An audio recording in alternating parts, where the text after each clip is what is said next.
episode of Uncertain Medics. My name is Adi, and I'm a doctor and filmmaker, and I'm reaching out to other people in the healthcare profession who have embraced uncertainty in some way and see what we think about that.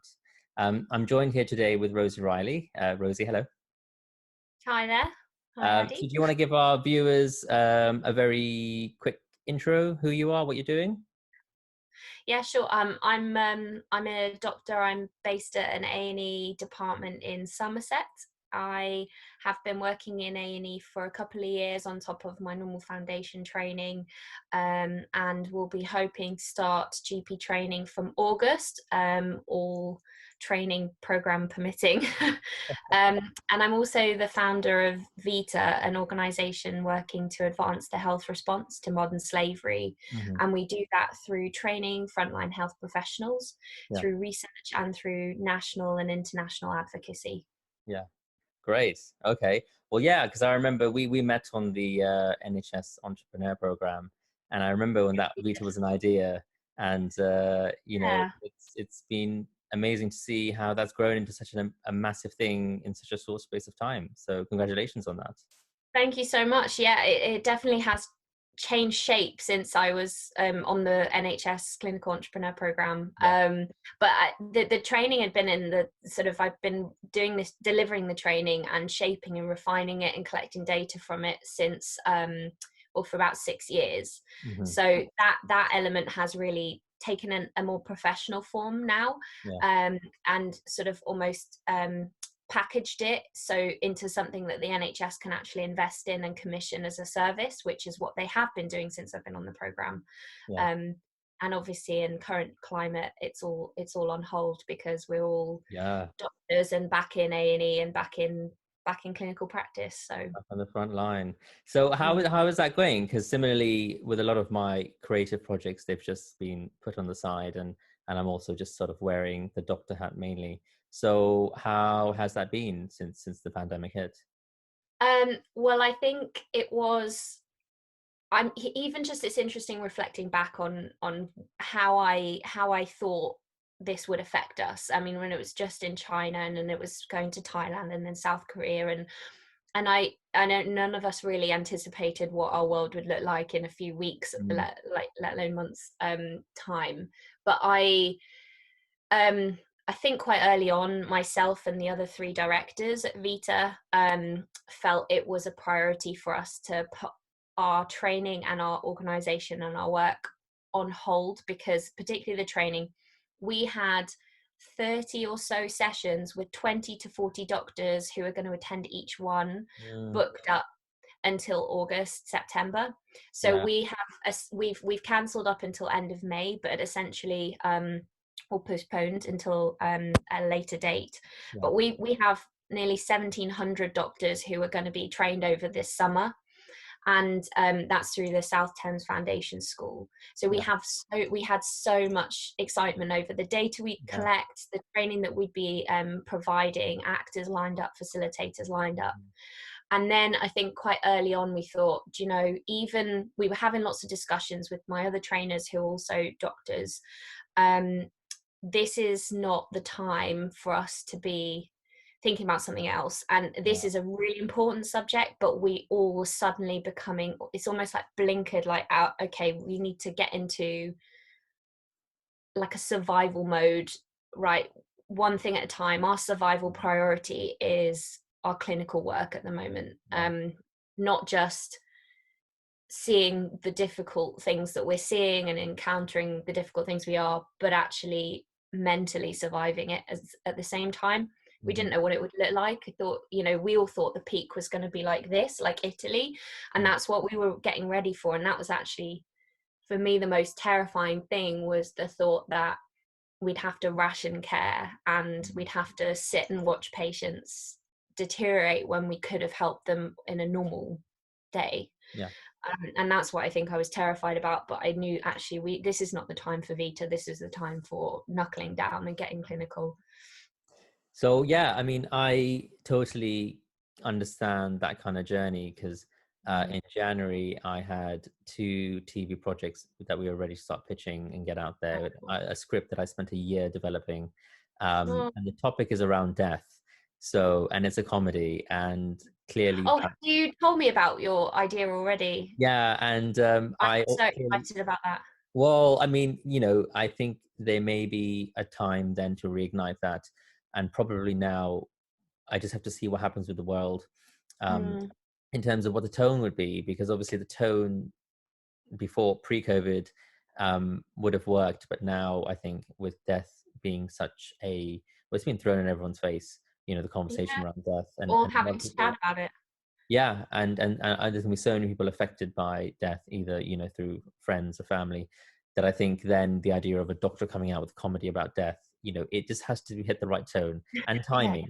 And I think, and like with your business, it's going to be about timing. When is the right time to relaunch and Mm. restart that journey? So do you think COVID is going to change Vita in some way? Will it maybe change the way you restart your business, or sort of carry on?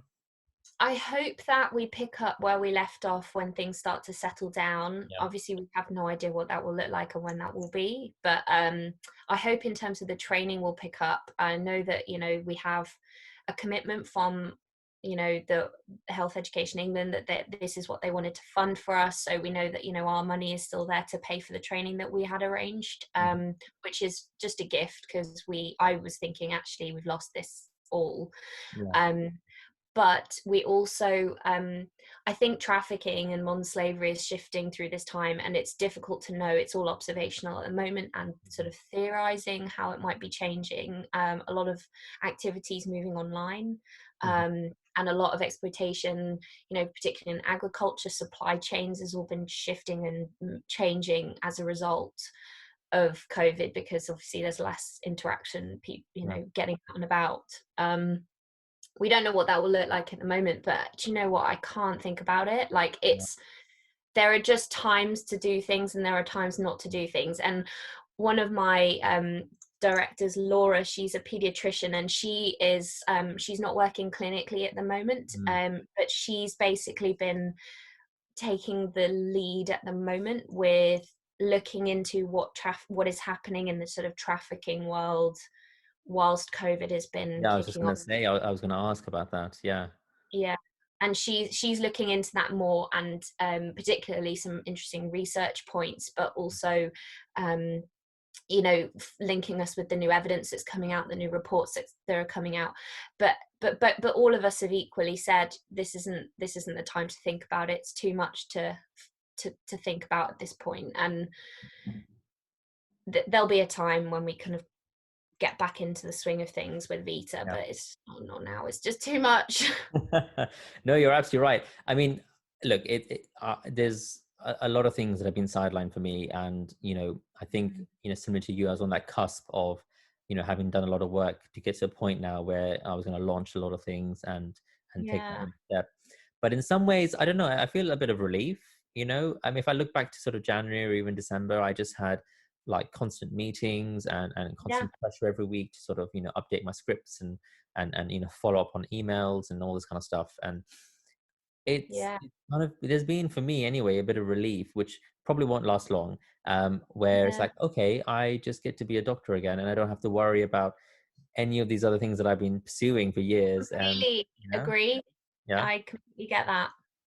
It's so it's like I don't know, all your attention can go back onto being a doctor and all of the reason you're in it. Like, Mm, you're first a doctor, I guess. I don't know how you see it. Like, I'm first a doctor, and then the rest. Like, mm, this is what I went into it for. mm. I do get Fantastic. that. It's a lot of relief. So, I mean, so you were London based, weren't you, up until about, when did you move out of London? Was that? August last year, Yeah. so actually just in time. So I feel bad saying that. I actually have serious survivor guilt now, being in the southwest when Yeah. I was in London for 3 years working Mm. as a doctor, and I'm literally like, oh my god, what have I Nothing to missed? do it. Yeah. There were a couple of times when there was one time when I was a surgical SHO, so one of the junior doctors, and the bleep went off when I was at the hospital, and we were a major trauma center, and it was like, there's been a major incident nearby, a mass shooting, like, be on standby to receive patients en masse. Yeah. And so I was literally like, oh my god, oh my god, this is happening, oh my god, oh my god. And I'm a surgeon, that's not what I wanted to be, but I'd have to assist if there was any like Mm, serious. We got stood down, and I was like so relieved, but well, for the patients, but actually also for me. um but the hospital's very ready for this sort of thing. It's, you know, they're there for massive yeah. incidents and stuff, but I am slightly feeling a bit guilty that I'm not there now. So how are things going in the Southwest? How badly have you been affected? What is it like for the colleagues you're working with, etc.? The team's absolutely incredible. So in the Southwest, it's the least hit in the UK, Yeah. which is, I think, possibly because it's all quite spaced out anyway. So Mhm. everybody's slightly, it's easier to socially isolate down here. Yeah. Um, but one of the consultants put it beautifully. I was like, should I go up to a different hospital that are really struggling at the moment? What should I Mm, do? I feel like I'm not in the place that I need to be. mm, And he said, in this at this point, one doctor does not do much at all. Like, it's about management and it's about the systems, and that's what will save lives. And yeah. at my hospital, the leadership of the emergency department is amazing. Mm, Like, they, within a week, they'd relayed out the whole setup was completely different, and we had mm, special spaces and we had a rhythm, and we've known and we've been updated every day. mm. And it's just such a great team and great department. I feel like if any of us were to get sick, that's where I'd want to go. Yeah. No, I feel the same because, where I currently work, we up until a month ago were a small private Mhm. hospital, and now we're, a center for surgery for London for the NHS patients. Um, Yeah, so, I mean, certainly that I think has helped my guilt a little bit because we're now NHS treating NHS patients. We're treating all the backlog that the NHS can't handle, and it's all urgent sort of yeah, treatments. Um, and I guess if I wasn't in a role where I was doing that, I probably would have felt like, yeah, I need to get back on the front line. yeah, I kept finding myself trying to apply for Nightingale, to try and go there, or some of the old trusts that I used to work in. But yeah, no, that is a good point. I mean, I'm just one person. I'm not even an intensivist, so I'm just going to be an extra yeah, pair of hands. Um, yeah. and where I'm working now, I'm providing quite a lot of benefits. Um, Mm. and similarly, I've also I've got an offer for GP training too. Hey, I congrats. noticed, and we should I talk think about you that. were umming and ahhing about it as well, weren't Yeah. you?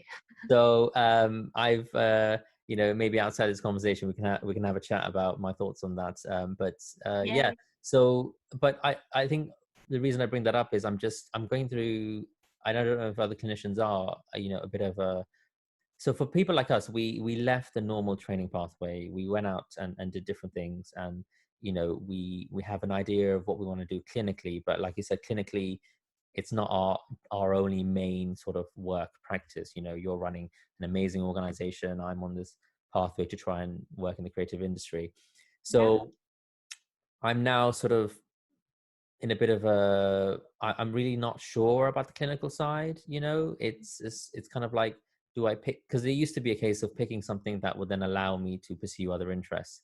um mm, but now with coronavirus, that has affected that kind of mentality of, well, yeah, what's the most important thing? Because if I had left medicine and become, say, a film producer full time, I would be in a very bad position right now. a bit um tricky. Yeah.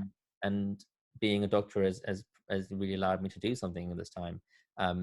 But then, like, at Mm. the same time, how does it affect my kind of long term plan? So I'm having a bit of a mini crisis, if I'm being honest, of in terms of my clinical career. So yeah. Crisis, or sort of a thinking of it as like, it's a shuffle, reshuffle, and a rethink? Yeah, crisis Or is probably it isn't a the bit best word to crisisy use. at the moment? There's a bigger crisis is happening at the moment. Yeah, just more of a, I just literally don't have a clue. Mhm. And it's because there's a lot of uncertainty in the world at the moment. Yeah, And there's yeah, a lot of uncertainty with people's clinical careers and what that means. Because, you yeah, say you become a GP, you may be redeployed. The way you're functioning is going to be very different.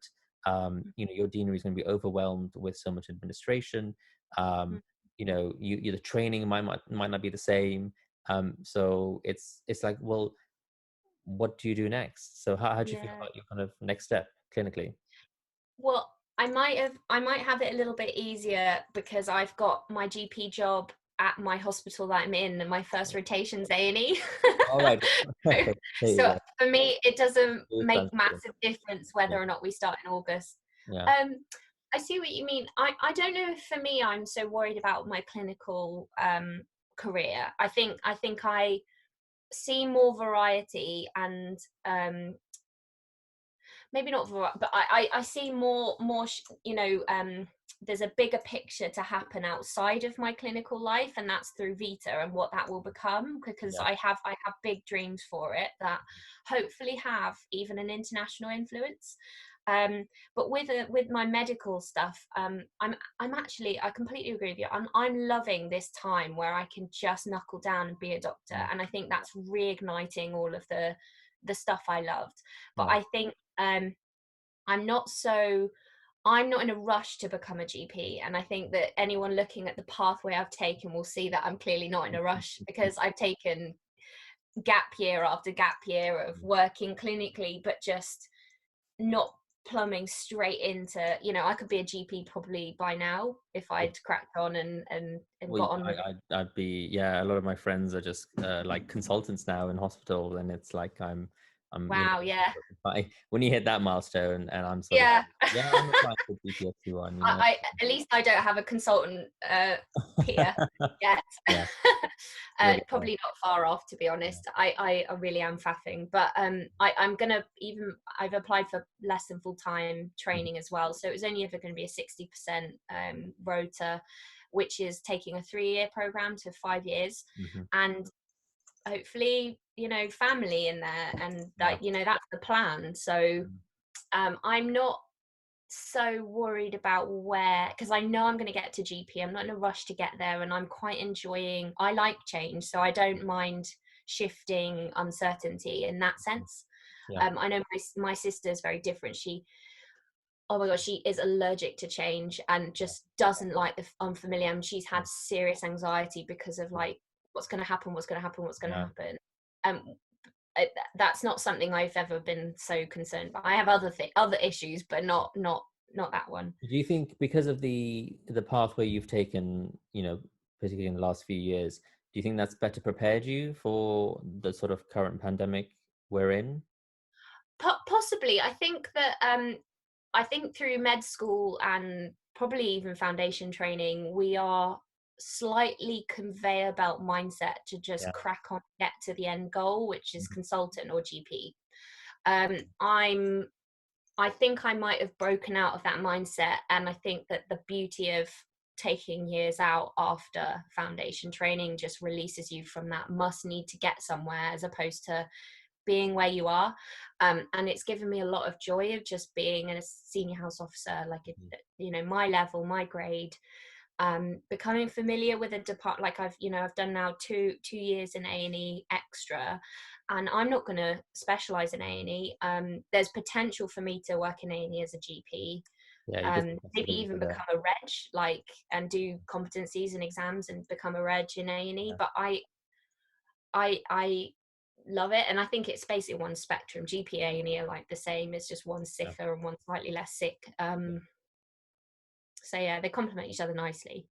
Yeah, and I guess the GP pathway is a good option for people like us who are looking to have some flexibility, um, Mm, and are clearly interested in hospital medicine, because, as you know, acute medicine is my sort of passion. yeah, But perhaps not being able to commit to it in terms of the registrar training. Um, that's the thing, isn't it? and it's not even a case of because I don't want to do the training. I'm happy to. It's because they won't allow me to pursue the other interests which are important to me as yours are to you. That's kind of the real kind of issue, which is a bit of a shame. Um, That is a shame. I think a lot of specialties will suffer because they don't allow that to happen, because it's also massively beneficial. It is so amazing what you're doing creative wise, yeah, that it's just bringing so much, like, I don't know, it is so creative. mm, Why wouldn't you let someone thrive in something and mm, explore their talents in another area, another sphere yeah. that they're not getting in medicine? Like, I just think it only adds, it's only a good thing. Well, coronavirus has completely removed a lot of barriers in the NHS, and digital innovation is a good example where things would have taken years to get approval are now taking minutes. Um, and so it would be really annoying if post-COVID, suddenly all the specialty programs realize that, yeah, we need to chill out a bit and just look after our doctors and let them do what they want. And I'm sort Mhm. of, and I didn't jump on board that time. So, but we'll see. So, Yeah, yeah. yeah. But then you could be a medic as a GP. I don't know. I Yeah. don't know. I'm not like obsessed with GP. I don't actually think I'm going into GP because that alone is my calling in medicine. Yeah. Like I love hospital and I would be sad to never have that. So Mm. you can do that as a GP. Yeah, There's no, I mean, more you you're can pretty do much, as a GP. you're in the same sort of mindset that I'm in, and I think GP gives you that offer of flexibility and maintaining your interests really. So Mm. Yeah, yeah, yeah. yeah, great. Well, So it is. I guess we can end on a final question, which I'm just gonna improv in my head.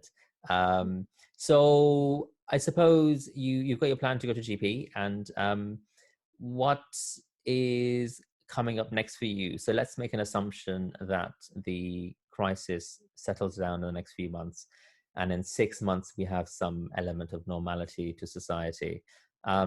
What will change for you moving forward because of COVID, if anything? That's a really good question. I'm wondering if clinically we'll see some of the repercussions of what is going on that is behind the scenes. Hmm. So more light is being shone on things like domestic violence and Yeah. abuse. I think hopefully we will have a better setup going forward to support the people who are struggling and stuck at home with their perpetrator, their abuser. Mm. I hope that we will change as a culture the way that we view death and getting things ready and allowing for patients choice before things get really bad. Mm. I hope it shifts our culture of knowing what really matters. I think a lot of people, there's so much suffering and grief, and I think that that's not necessarily, it's okay to suffer and it's okay to grieve. We're in it together, and I think we'll go through a period of suffering nationally and a kind of mourning period. Mhm. But I think there's almost something that could be almost and I don't know if I'm going to word this right because I'm still processing this, but there's something sacred about suffering together, and like there's something really almost spiritual about the the depth that people can connect in that. Mhm. um and I think and I hope that we pursue that in our grief. It's important for us to grieve. There's a lot of horror that's happening. There's a lot of trauma for people. It's horrible to like lose your loved ones and not be able to say goodbye. Mm. It's horrible for us to have to hold the phone so that face people can say goodbye on the phone. I Yeah. mean, that's not something we would ever feel okay with because we're human beings, and it's horrible.